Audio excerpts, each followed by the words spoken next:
الشيطان الرجيم بسم الله الرحمن الرحيم نويت صوم غد عن أداء فرض شهر رمضان هذه السنة كلها فرضا لله تعالى يا أرحم الراحمين يا أرحم الراحمين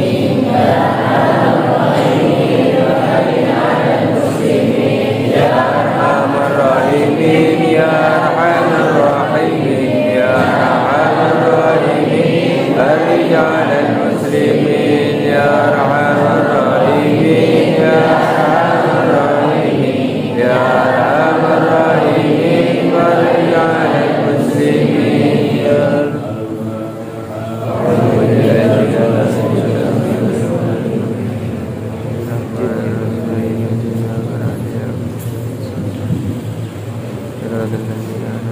Assalamualaikum warahmatullahi wabarakatuh.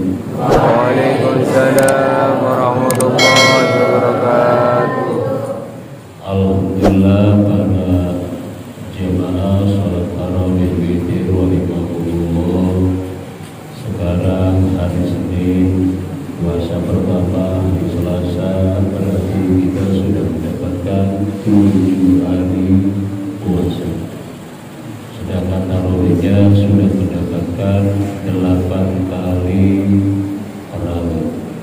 Alhamdulillah, di malam ke-8 sekarang ini wa fil lailatin tsaminati, di hari yang ke-8 malam tarawih, Rasulullah menerangkan di dalam keutamaannya tarawih di malam 8, Allahu mithla Tawabi Ibrahim alaihi salatu wassalam.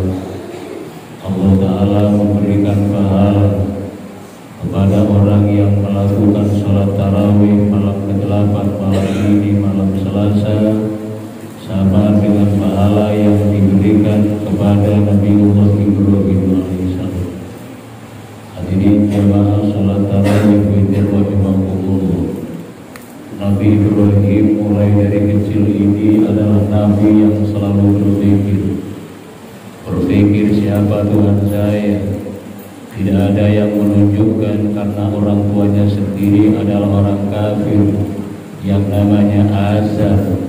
Azar ini ayah Nabi Ibrahim malahan sebagai pembuat patung, tokoh masyarakat dan pembuat patung. Daripada itu tidak ada orang yang berani coba-coba mengajak Nabi Ibrahim ke jalan yang benar, dan pada waktu itu umur memang tidak ada yang mau menunjukinya. Nabi Ibrahim selalu berpikir, siapa sebenarnya Tuhan kami ini? Oh, mereka semuanya menyembah patung. Nabi Ibrahim berpikir, setelah terbit bintang malam hari, barangkali ini Tuhan saya. Setelah bintang ini tenggelam berganti dengan rembulan yang lebih besar, oh bukan bintang Tuhan saya, akan tetapi bulan itulah Tuhan saya karena yang lebih besar. Bulan hilang kemudian berganti siang hari menjadi matahari. Setelah matahari ini terbit lebih besar daripada rembulan dan bintang, inilah barangkali Tuhan saya. Akan tetapi setelah sehari ia ada di dunia menyinari alam ini, nampaknya tenggelam juga yang namanya matahari. Apa katanya Nabi Ibrahim di dalam Al-Quran? Innallaha la yuhibbul afilin. Allah Ta'ala tidak menyukai barang yang tenggelam, di antaranya matahari, mulai dari bintang, rembulan dan matahari. Akhirnya Nabi Ibrahim ini kesepakatan dirinya sendiri. Berarti Tuhan saya ini adalah yang menciptakan bintang, menciptakan rembulan, menciptakan matahari, bahkan menciptakan siang dan malam dan seluruhnya. Ini yang sudah dipikirkan oleh Nabiullah Ibrahim dari kecil.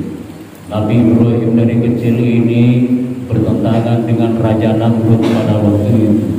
Sampai-sampai Nabiullah Ibrahim ini karena tidak menerimanya tentang Tuhan-Tuhan yang bertengger di tengah-tengah Ka'bah, di sekeliling Ka'bah sebanyak 360 berhala, mulai berhala yang kecil sampai berhala yang besar bertengger di sekitar Ka'bah. Karena Nabi Ibrahim ini parahnya, ini belum menjadi nabi, akhirnya bagaimana? Yang namanya berhala itu oleh Nabi Ibrahim ditumbangkan semuanya dengan dengan kapak. Akhirnya kapak itu diletakkan di leher berhala yang paling besar karena Nabi Ibrahim itu tidak mampu untuk menumbangkannya. Akhirnya setelah mereka itu berdatangan, siapa yang melakukan ini Ibrahim? Saya pun tidak tahu siapa yang melakukan. Saya kira yang melakukan adalah berhala yang sangat besar. Barangkali berhala yang sangat besar inilah marah-marah kepada rakyatnya, kepada berhala yang kecil-kecil ini, mungkin tidak mengikuti kepada yang besar, sehingga yang besar ini marah kepada berhala yang kecil. Mereka mengatakan kepada Nabi Ibrahim, mereka kan tidak bisa berbuat apa, tidak bisa melakukan apa-apa, tidak bisa ini berbuat semacam ini semuanya. Nabi Ibrahim menjawabnya, kenapa kalau semuanya ini tidak bisa berbuat apa-apa, kalian menyembah kepada mereka? Akhirnya menjadi kesepakatan mereka, termasuk instruksi dari atasannya Raja Namrud. Raja Namrud perintahkan untuk mengumpulkan kayu bakar. Setelah kayu bakar ini numpuk banyak, Nabiullah Ibrahim dibakar dengan kayu yang numpuk seperti gunung. Akan tetapi, wa makaru Allah Subhanahu wa ta'ala berkehendak, punya rencana. Manusia pun punya rencana. Manusia akan menghanguskan Nabi Ibrahim, akan menghabiskan Nabi Ibrahim. Mereka semuanya bertepuk tangan atas terbakarnya kayu bakar yang sudah berapi, mengasap dan sebagainya. Pasti kata mereka Nabiullah Ibrahim sudah menjadi arang dan lain sebagainya. Akan tetapi karena Allah Subhanahu wa ta'ala bilang kepada api, qul ya nar, Ibrahim, baca Ibrahim sekarang ini, ya narubuni bardaw wa salaman ala Ibrahim. Karena ini perintahnya Allah kepada api, ya naru, wahai api, kuni jadilah engkau bardan, barang yang dingin, wasalaman, dan menyelamatkan ala Ibrahim, terhadap Nabi Ibrahim. Jadi api yang menggunung, yang membesar semacam itu bukan membakar, menghanguskan badan Nabi Ibrahim, akan tetapi sedikit pun tidak ada badannya yang tergores karena api menjadi dingin dan penyelamat bagi Nabi Ibrahim. Jadi kita supaya lebih tambah yakin bahwa semuanya Allah yang punya rencana. Hadirin jamaah salat tarawih fitir rahimakumullah. Malam ini orang yang melakukan sholat tarawih, Allah Ta'ala berikan pahala yang sama dengan pahala Nabi Ibrahim alaihissalam. Mudah-mudahan kita mendapatkannya. Amin. Amin. Kalau besok malam wafilatin taziah, malam yang ke-9 ini, faka'annama abadallah Ta'ala ibadatan Nabi alaihi salatu wassalam. Yang melakukan sholat tarawih pada malam tanggal 9 besok malam ini, orang itu beribadah kepada Allah sama dengan ibadahnya kanjeng Nabi Muhammad sallallahu alaihi wasallam. Allahumma shalli wa sallim wa barik alaihi. Masih sampai pada besok malam sehingga kita melakukan tarawih dan mendapatkan ibadah pahala sama dengan ibadah Nabi Muhammad sallallahu alaihi wasallam. Allahumma shalli wa sallim wa barik alaihi. Hadirin jamaah salat tarawih rahimakumullah, berkaitan dengan puasa. Kenapa kita ini diwajibkan berpuasa? berkuasa oleh Allah Subhanahu wa taala. Di dalam kitab dikatakan lila, karenanya Allah Subhanahu wa taala fi masyru'iyatis sholati li ummatin nabi, dilakukan disyariatkannya yang namanya puasa kepada Nabi asal mulanya lamma khalaqallahu al-aqla, setelah Allah taala ini menciptakan akal, setelah akal itu tercipta terjadi, makanya Allah Subhanahu wa taala bertanya kepada akal, ya akal, wahai akal, ambil, menghadaplah engkau. Diperintahkan menghadap, fa'aqbala, akal mau untuk menghadap Allah Subhanahu wa taala.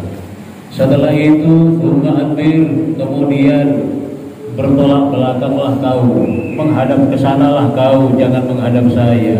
Langsung dia yang namanya akal adfa'adbar, ia bertolak belakang karena mendapatkan perintah daripada Allah. Lantas Allah Subhanahu wa taala bertanya yang ketiga, wahai akal, man anta wa man ana, siapa kamu dan siapa saya? Akal itu menjawab, anta rabbi wa ana abduka dhaif, engkau adalah Tuhan kami ya Allah, sedangkan kami adalah hambamu yang dhaif, hambamu yang lemah.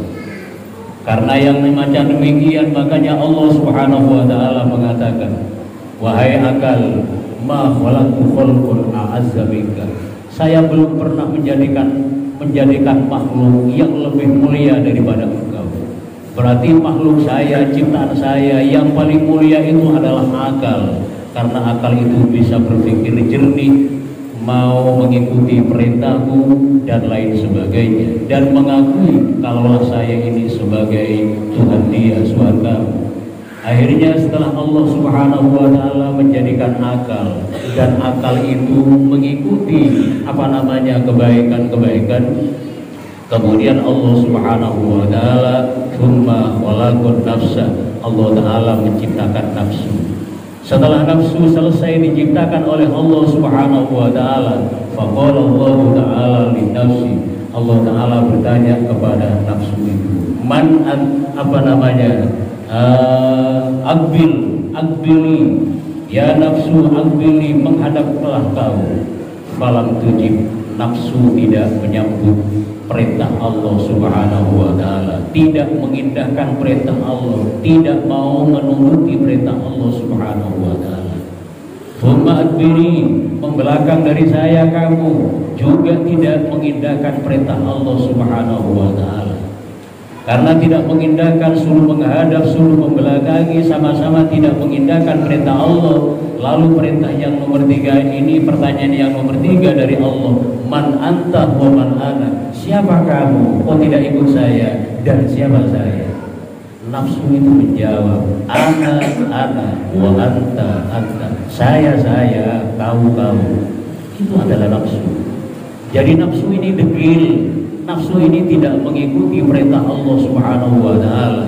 Jawaban pertanyaan saya adalah saya, kau. Ini katanya nafsu. Karena tidak mengikuti perintah Allah Subhanahu wa taala, nafsu ini direndam oleh Allah Subhanahu wa taala, disiksa oleh Allah Subhanahu wa taala di dalam api neraka selama 100 tahun. Setelah direndam di dalam api neraka jahanam yang namanya nafsu oleh Allah Subhanahu wa taala, kemudian dinaikkan kembali. Setelah dinaikkan, ditanyakan oleh Allah Subhanahu wa taala, man ana wa man anta, siapa aku dan siapa engkau? Jawabannya fa'ajabat kal awal, sama dengan jawaban yang pertama, ana, anta, saya, kau. Ini terhadap Allah Subhanahu wa taala. Lantas Allah taala memberi siksaan kepada nafsu yang kedua kalinya. Disiksa dengan api, yang api itu menimbulkan kelaparan dan kehausan. Jadi akibat kalau disiksa dengan api nari lecumi, api yang menyebabkan kelaparan, maka disiksa 100 tahun lagi di dalamnya. Maka setelah dinaikkan ke atas ini, karena sudah disiksa di dalam api yang menimbulkan kelaparan kehausan ini, baru yang namanya nafsu ini mengakui siapa kamu dan siapa saya. Katanya nafsu itu jawab, iya, engkau adalah Tuhan kami dan kami adalah hamba-Mu yang yang lemah, yang lemah.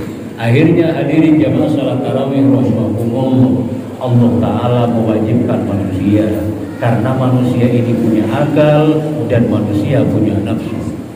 Allah Subhanahu wa Ta'ala tidak mengkhawatirkan akalnya, cuman yang dikhawatirkan adalah nafsunya. Dengan nafsu yang semacam demikian inilah Allah Subhanahu wa Ta'ala mewajibkan kepada kita sekalian untuk melakukan ibadah puasa di bulan suci Ramadan selama 30 hari.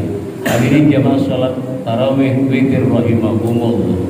Jadi sekarang kita yang harus kita lawan, yang harus kita perangi ini adalah nafsu. Nafsu ammar, nafsu makan, nafsu minum, nafsu segala-galanya. Makanya sekarang ini bahkan ada sahabat Rasulullah yang bertanya kepada baginda Rasul, ya Rasul, ausini, berikanlah kami ini wasiat, berilah kami ini pesan-pesan yang baik Rasul. Rasulullah menjawab, la taghdab, kamu jangan marah. Kemudian minta wasiat lagi, ausini ya Rasul, silakan kau berwasiat lagi kepada kami ya Rasul. Rasulullah menjawab, la taghdab, jangan marah. Sampai ketiga kalinya Rasulullah juga pesannya, jangan marah. Kenapa? Karena marah ini adalah sangat berbahaya. Marah ini adalah sumber segala-galanya.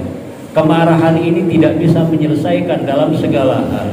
Malahan seorang hakim dilarang oleh Rasulullah untuk memberikan keputusan manakala akalnya sedang dikalahkan oleh marahnya. Hal yang semacam demikian, selain daripada berpuasa kita ini supaya tidak marah, supaya kita ini don sifat nafsu ammarohnya, nafsu makan, minum dan lain sebagainya. Malahan sekarang ini ada resep yang lain dari baginda Rasul untuk menghindari amarah, marah-marah dan lain sebagainya. Kata baginda Rasul Shallallahu Alaihi Wasallam, yang namanya marah itu ditimbulkan dari setan. Setan itu dari api. Kalau dari api sekarang ini yang bisa memadamkan adalah air. Kalau orang sudah marah, kata Rasulullah, padamkanlah dengan air, maksudnya berwudu. Orang sudah marah bagaimana? Silakan Anda berwudu. Malahan setelah berwudu, kalau masih belum selesai sifat marah ini berhenti, silakan Anda membaca Al-Quran bitadabburil ma'ani, dengan memikirkan arti daripada Al-Quran itu sendiri. Insya Allah reda, insya Allah selesai, insya Allah berhenti. Jangan biarkan yang namanya marah. Marah itu akan menghancurkan segala-galanya. Maka manakala ada sifat marah sudah menghinggapi diri kita, buang jauh-jauh. Kita lakukan dengan melakukan ibadah puasa. Kita lawan dengan air wudhu, berarti berwudhu. Tidak selesai membaca Al-Quran, tidak selesai, malahan perlu ditambah dengan sholat menghadap Allah Subhanahu wa Ta'ala. Barangkali ini yang dapat kami sampaikan, mudah-mudahan ada manfaatnya. Assalamualaikum warahmatullahi wabarakatuh.